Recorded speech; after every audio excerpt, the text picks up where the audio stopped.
Hello, isang mapagpalang araw sa ating lahat at sa oras na ito sasagutin natin ang katanungan na bakit kami naniniwala sa OSAS or Once Save, Always Save. Simple lang, kami po ay naniniwala sa OSAS or Once Save, Always Save sapagkat ito po ay nasa Bible.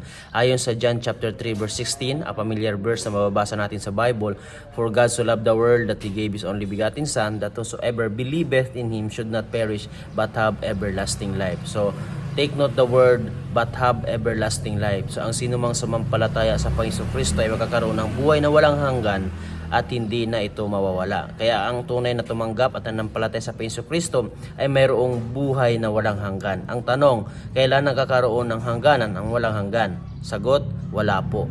Kaya kami naniniwala sa Once Save, Always Save kasi sabi ng Biblia na ang sino mang tumanggap sa Kanya ay mayroong buhay na walang hanggan or everlasting life. So ang tunay na tumanggap sa Kanya, mayroong buhay na walang hanggan. So that's why we believe OSAS or Once Save, Always Save because it is written in the Bible. Maraming salamat, isang mapagpalang araw sa ating lahat.